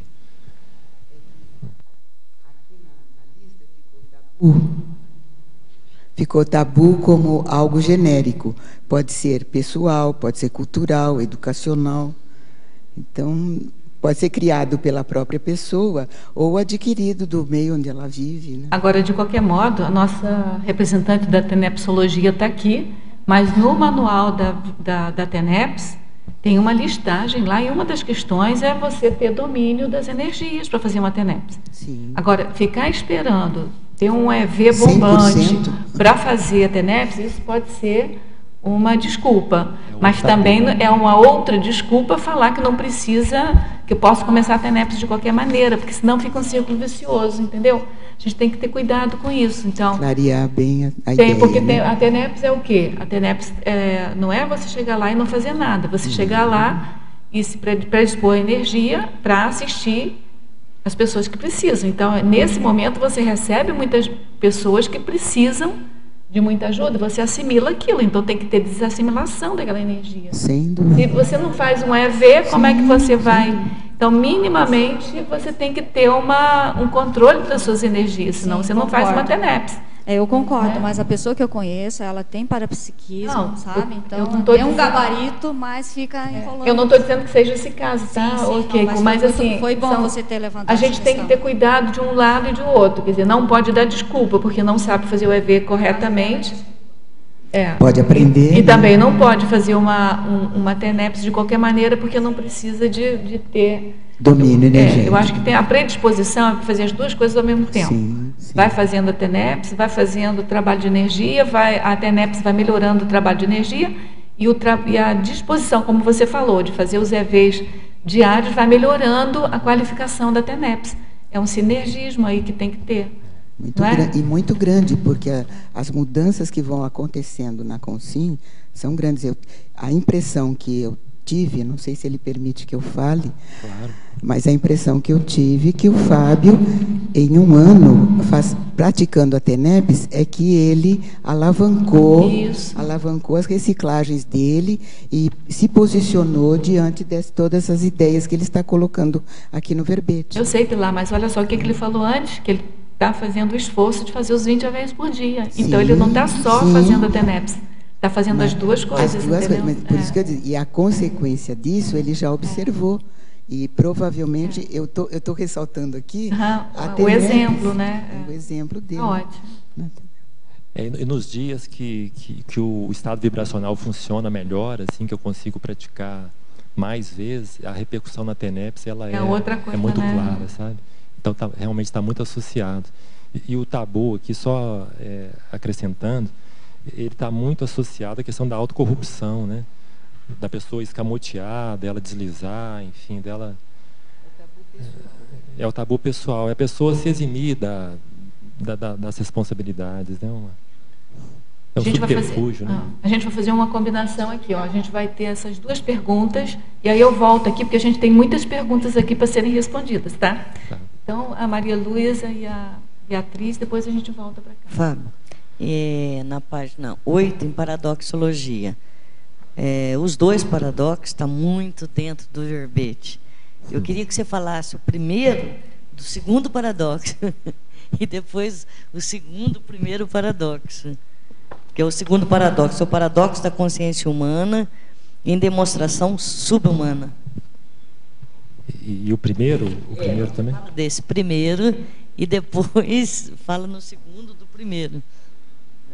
Tá. Vai falar o segundo Você primeiro. fala do segundo paradoxo. Aí depois que você falar do segundo paradoxo, você fala do primeiro, que tá fantástico também. Tá. O paradoxo da consciência humana e demonstração subhumana. A Copa do Mundo aí é um grande exemplo, né? Aproveitando o ensejo. O futebol, eu acho que ele traz aí, dentro e fora de campo, a demonstração aí da subhumanidade, né, das pessoas. A questão dos vícios, né, das drogas, enfim.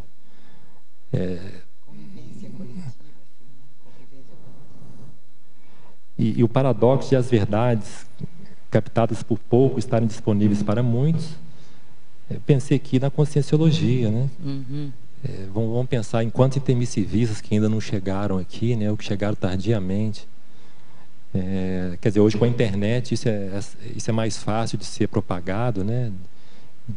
A conscienciologia hoje chega ao mundo inteiro, mas ainda assim tem muito mais gente que ainda não chegou, né, do que pessoas que já estão aqui entre nós. Então a conscienciologia aqui seria o grande exemplo aí desse paradoxo. Ok, obrigada. Tem gente que acha que o homem ainda não foi na Lua, não desceu na Lua ainda. Imagina, está disponível para todos e poucos são os que captaram essa ideia, né?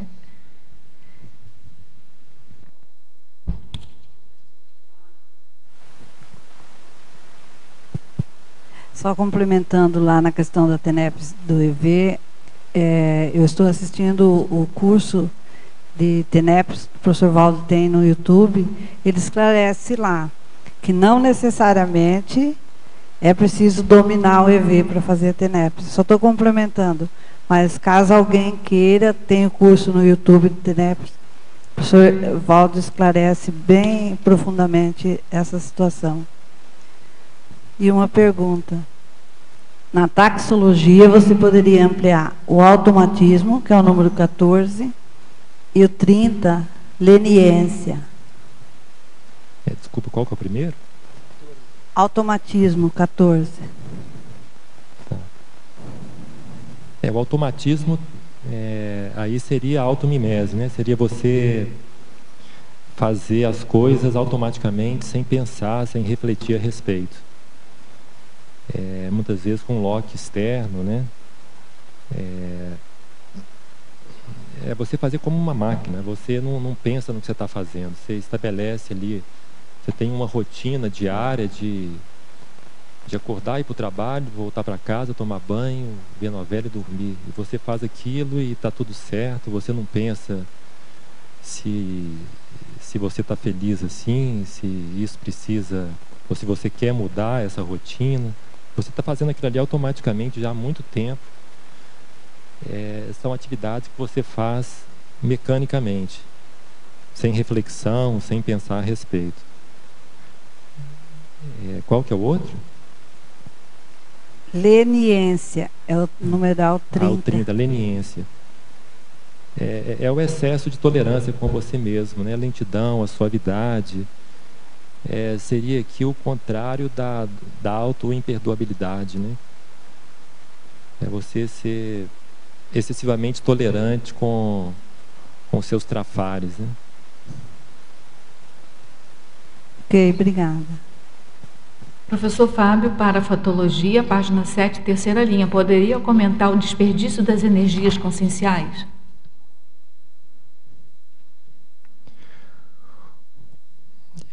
O desperdício das energias conscienciais seria você ter atenção ou investir o seu tempo, né,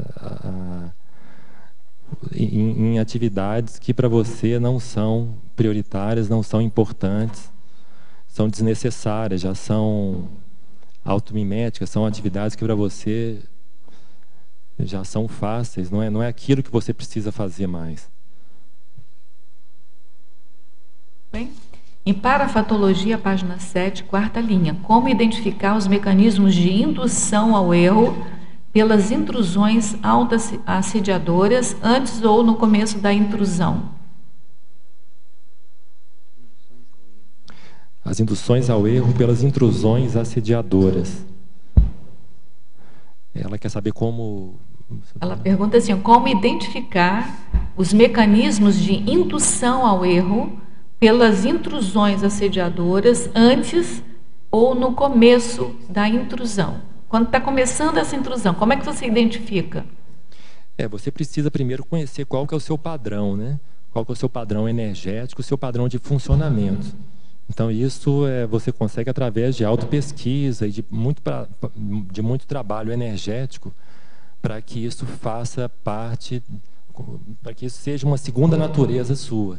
Na medida que você identifica qual que é o seu padrão de funcionamento e o seu padrão energético, fica mais fácil você perceber aí essas intrusões, esses assédios. Você vai verificar se isso é seu, se isso não é seu, enfim. Ela pergunta novamente sobre o paradoxo que você já comentou. Se você tiver alguma coisa para complementar, é aquele paradoxo de as verdades captadas por poucos estarem disponíveis para muitos. Se você tem alguma coisa a comentar, comenta, senão a gente passa para uma próxima.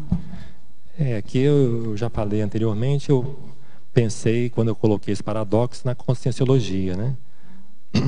São poucos intermissivistas que chegaram à conscienciologia até o momento, e são muitos intermissivistas que ainda não acessaram essas ideias, né? Professor Fábio, para a fatologia, página 7, penúltima linha, como funciona o autoencapsulamento patológico?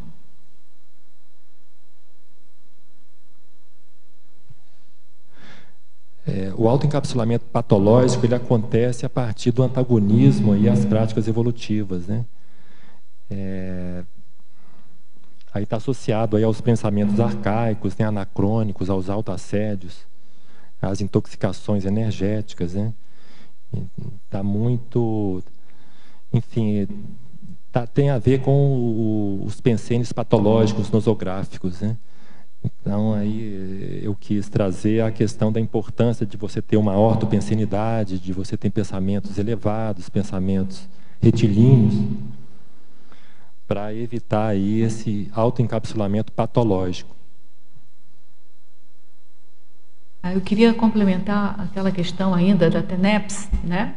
Que apesar do professor Waldo ter falado que não precisa do EV em si, ele no verbete extra da TENEPS, ele coloca uma listagem de 28 condições da consciência capazes de serem consideradas como extras potencializadoras para a vivência diária da TENEPS. Ele faz uma listagem aqui, que eu acho que é bem importante colocar, senão a gente vai se acomodando numa TENEPS de baixa qualidade, entendeu? Eu acho pessoalmente que o estado vibracional ele é fundamental para uma TENEPS de... Não precisa de ter o domínio completo para começar.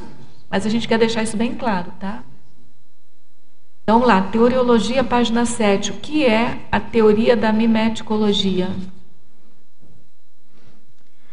A teoria da mimeticologia é a teoria que estuda as automimeses, né? São essas práticas que já foram realizadas em muitas outras vidas, que são fáceis, e que não precisam mais de serem realizadas nessa vida, já são questões já superadas, né?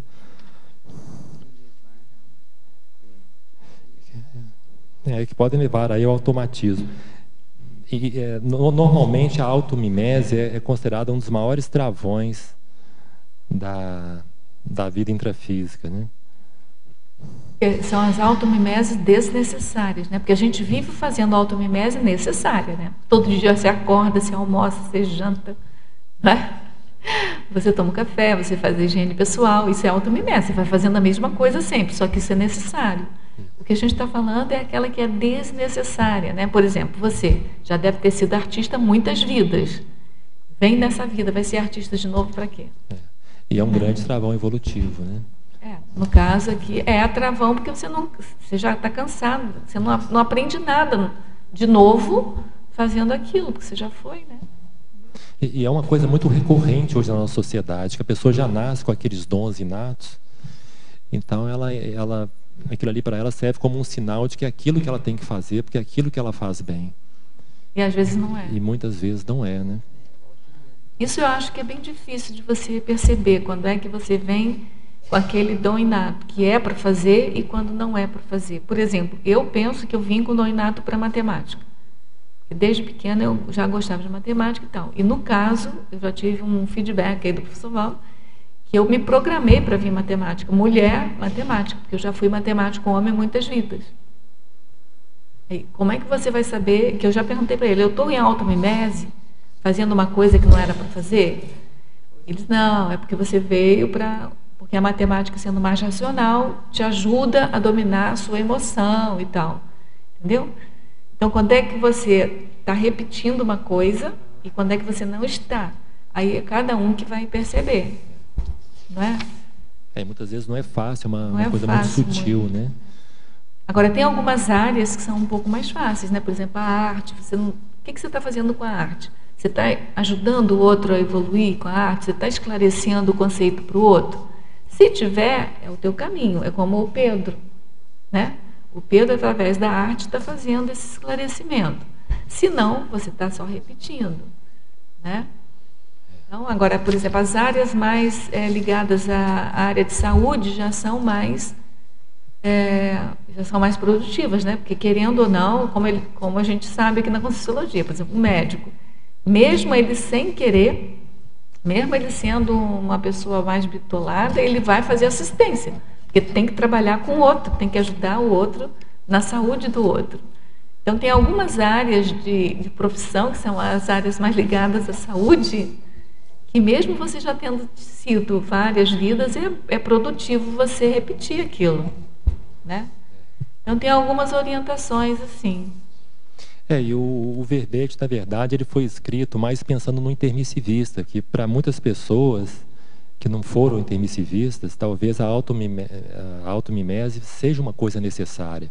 Ela está repetindo alguma atividade... Desnecessária que você está falando, ou necessária? Para a pessoa que não é intermissivista, às vezes a automimese ela pode acontecer no outro padrão, que para ela já significa uma evolução, né? Entendi. Enfim, o verbete foi escrito pensando no intermissivista. Então, é importante fazer também essa distinção, né? Não, mas a gente, só para... Uma outra distinção é que existem automimeses necessárias e automimeses desnecessárias. Essas desnecessárias é que você está falando, né? Isso. Tem um paradoxo aqui, olha, que eu acho que você não falou, que é o paradoxo metafórico da consciência sentada em baú repleto de moedas de ouro pedindo esmola. Esse é um paradoxo que é muito falado aqui, né? Fala do reclamão, né? Da pessoa que... Do poliqueixoso. Do poliqueixoso, que acha queixa de tudo. A consciência aí que tem uma série de trafores, né? E só consegue ter foco para os trafares, por exemplo, né? Ela está cheia aí de recursos, cheia das possibilidades e fica reclamando, enfim. Na taxologia, página 10, a pessoa pergunta, o teletertuliano aqui pergunta sobre 4 itens. Eu vou falar os 4, mas depois, se você quiser, eu vou repetindo. Automimese dispensável, diletantismo, leniência e plágio interneteiro. Você quer que eu repita? Você marcou aí, né? Automimese dispensável. Automimese dispensável, diletantismo, que é o 23, o 30, que é a leniência, e o 47, que é o plágio. Automimese dispensável a gente já tem falado aí seguidamente, né? É a maior geradora de incomplexos aí que nós temos. Tem muito a ver também com a autodesorganização, né? A falta de autopesquisa, acomodação, a ausência aí de um continuismo evolutivo. A pessoa que está na zona de conforto, que ela quer continuar fazendo o que para ela é fácil, o que para ela é simples. Ela não quer se auto-enfrentar, não quer ter estressamentos, não quer ter constrangimentos, né? Não quer lidar com aquilo que para ela é o mais importante. Então ela fica naquela automimese, naquelas atividades simples, corriqueiras, fáceis, né? O diletantismo, número 23, o diletantismo é a filosofia de vida para colocar aí como uma condição prévia a ação, o prazer e o capricho pessoal. É fazer aquilo que somente aquilo que te dá prazer, aquilo que traz satisfação. Está muito associado ao hedonismo, né, ao boavidismo. É você fazer alguma coisa simplesmente por prazer. Isso pode ser importante em alguns momentos, mas... Ficar só nisso é que não dá. Não, né? para a vida. Não pode ficar só no diletantismo. Né? Leniência, 30 leniência. A leniência, também já foi falado, é a excessiva tolerância, né? É a autopermissividade, a autotolerância, seria o contrário aí da autoimperdoabilidade, tem a ver também com o comodismo, né? com a estar na zona de conforto. E o 47, plágio interneteiro. O plágio interneteiro é uma coisa, é uma questão que hoje também é muito comum, principalmente nas faculdades, nas universidades, que é o famoso copiar-colar, né? A pessoa pesquisa o trabalho na internet, copia e cola, e está tudo certo. E aí é aprovado quando o professor descobre. E ela acha ótimo tirar aquela nota alta. Né? Vamos lá, terapeuticologia, página 11, segunda linha. Poderia explicar a aplicação da técnica da desassedialidade direta? Essa técnica, ela pode ser feita pela desassimilação tanto energética, através do EV, da exteriorização, da mobilização de energia, quanto da mudança de bloco pensênico. Só para informar a pessoa que perguntou, se tiver interesse de estudar mais, tem um verbete do professor Valdo Vieira, técnica da desassedialidade direta, está na especialidade consciencioterapia, ele encontra no site da Tertúlia. Professor Fábio, megapensenologia, página 6, segunda linha, poderia explicar o megapensene, evolução, desordem reordenada? Para evoluir, a consciência ela precisa de auto-organização, de autodisciplina, ela precisa ela precisa se conhecer, ela precisa fazer autopesquisa para saber o que precisa ser feito, o que precisa ser reciclado. Então, a evolução acontece a partir da reorganização da desordem que existe ali naquele determinado momento, né? Essa megapensenologia nesse sentido. Só para você saber, porque você já respondeu, mas é bom você saber que as pessoas estão interessadas. Pede para você falar sobre os 3 paradoxos da paradoxologia, mas você já respondeu, a gente vai passar para frente, tá? Mas é para você registrar aí que seus paradoxos fizeram impacto aí. Professor Fábio, legislogia, página 9, em meio a tantas crises de ética que sofremos no Brasil, poderia falar sobre as leis não cumpridas e as leis não aceitas? Você achou? Na legislogia, página 9. Tá. Isso aqui no Brasil é figurinha fácil, né? Se fala muito das leis que pegam, das leis que não pegam, né? Que é um paradoxo, não é paradoxo, é contradição mesmo, né? Porque paradoxo é uma contradição aparente. Esse negócio de lei não pegar é contradição mesmo, no duro, não é paradoxo. A gente ouve muito, mas por que vai fazer a lei se ela não pega no Brasil, né? Se ela não é cumprida, se ela não é aceita, enfim. Isso faz parte da cultura do país, mas a gente pode pensar em outras leis, né? Não só as leis intrafísicas, né? As leis multidimensionais, essas que são as mais importantes, as leis cosmoéticas, que é o que a gente estuda e busca aqui na Conscienciologia. Fábio, aqui na página 8, em efeitologia, dá para você me falar um pouco mais a respeito de 2 efeitos aqui. O primeiro está na segunda linha, os efeitos perversos da desatenção evolutiva, e na segunda linha, de baixo para cima, os efeitos nosográficos da autoindulgência habitual. Tá. O primeiro, os efeitos perversos da desatenção evolutiva,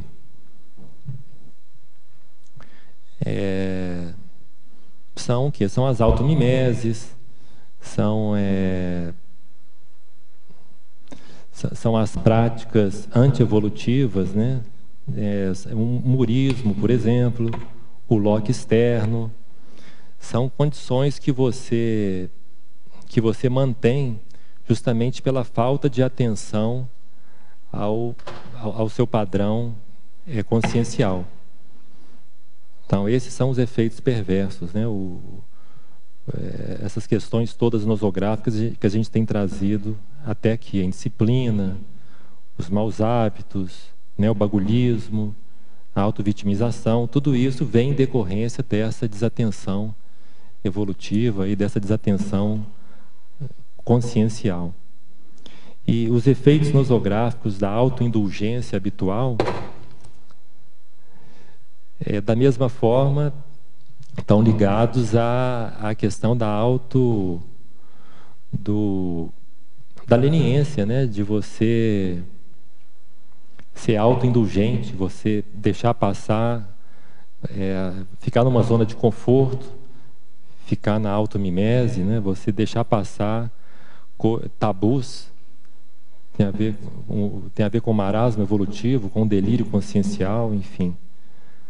Você não priorizar o que precisa ser priorizado, né? Ania. Fábio, na fatologia, aqui na primeira página, 6, na última linha, na terceira, você podia desenvolver o autovegetalismo consciencial? Tá. Aqui a consciência. Aqui a consciência no estado vegetativo, né? A pessoa que faz o mínimo. Ela não tem atividade mental somática, ela tem preguiça mental, ela está numa hibernação completa, né? Está no estado basal. Ela faz o mínimo necessário para ela sobreviver. O autovegetalismo seria isso. Tá, ok. Ela não quer se esforçar, ela quer fazer o mínimo possível. Tá, ok, muito obrigada. Fábio, ali na página 7, na 20ª linha, os esforços inocentes não, os esforços inócuos. Você poderia falar um pouquinho desses esforços? Como seriam esses esforços inócuos diante desse verbete aqui, daquele contexto aqui? Tá. E isso cai muito naquele excesso de atividades que eu comentei aí para trás. Então, a pessoa tem uma série de atividades ao longo do dia, ela procura preencher o tempo dela o máximo possível para fugir dela mesma, para não fazer autopesquisa.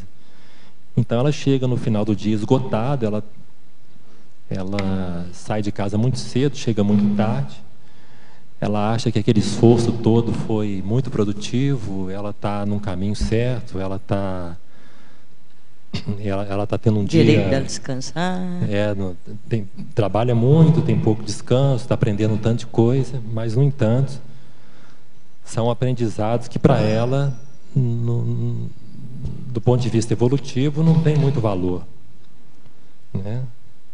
Pode ser também aquela pessoa que acha importante fazer uma social com as amizades ociosas e fica até muito tarde, até altas horas da madrugada, na rua com os amigos. Aquilo para ela representa um esforço, mas que é completamente igualzinho que você deu o exemplo lá, né? da TENEPS, né?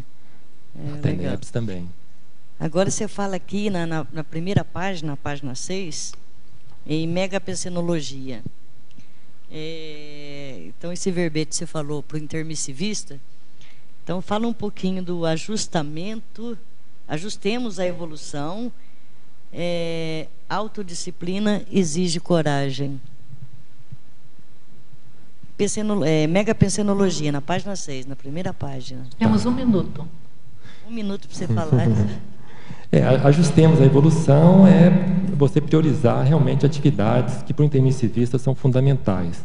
Seria voluntariado, TENEPS, escrever verbete, docência, GESCONs, mega-GESCONs.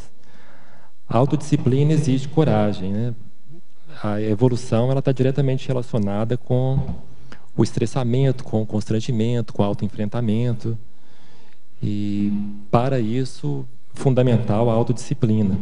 Você se organizar, você estabelecer as suas metas, as suas reciclagens, o que é prioritário, o que não é prioritário, o que é mais importante para ser feito dentro do seu momento evolutivo. Fábio, a gente parabeniza você pela sua defesa do verbete. O primeiro verbete está ótimo, a gente aguarda outros. Né? Você, como eu falei no início, você deu uma rasteira e muita gente aqui que está há anos na Conscienciologia ainda não escreveu o verbete, né, Sofia? Então, mas é um exemplo é um exemplo positivo para todos nós. Então a gente parabeniza você. Falando sério, a gente aguarda novos verbetes seus. A gente agradece a presença de todos vocês, as perguntas feitas, as energias que vocês mantiveram aqui no campo. A gente agradece aos teletertulianos pela participação de todos, pelas perguntas que eles nos enviaram, e passamos então às nossas divulgações. Obrigado. As pontuações da tertúlia de hoje são 21 assinaturas no livro de presença, 17 perguntas presenciais e 30 perguntas respondidas online. Hoje nós temos 2 recados. A Magda com o curso Acoplamentarium e a Beatriz com o curso avançado em Saúde Consciencial. Boa tarde. Tenho o prazer de convidá-los para o Acoplamentário nos dias 1, 2 e 3 de agosto, cujo tema será Mega Fraternologia. Os epicões serão os professores Marcelo Silva, Pedro Fernandes, a professora Lília Zolé e a professora Miriam Sanches. As inscrições estão sendo realizadas na recepção do CAEC ou pelo telefone, através do DDD 45, o telefone é o 3525-2652. Obrigada.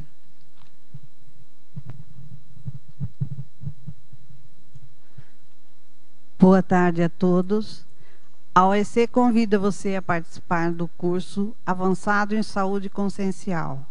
Este curso possibilita ao participante vivenciar a autoconsciencioterapia e aprofundar nas autocuras. É um curso composto de 12 módulos e os módulos são mensais. Acontecerá no campus da OEC com início no dia 16 de agosto de 2014. Esta é uma oportunidade para você ampliar sua saúde consciencial, favorecendo assim maior equilíbrio e qualidade de vida.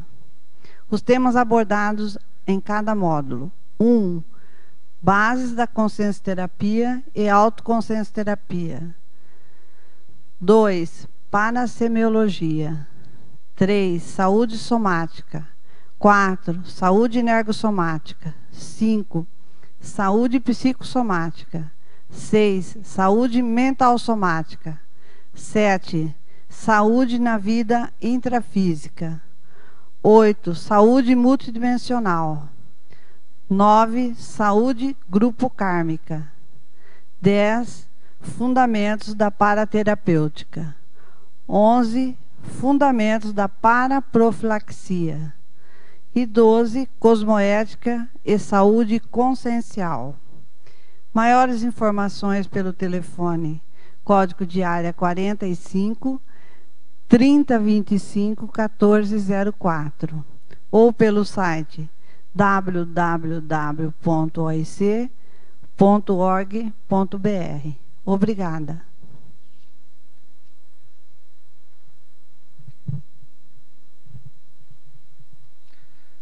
Para amanhã, teremos o verbete Estudos Fílmicos, especialidade Cogniciologia, com a verbetógrafa Kátia Arakaki. Obrigado e boa tarde a todos.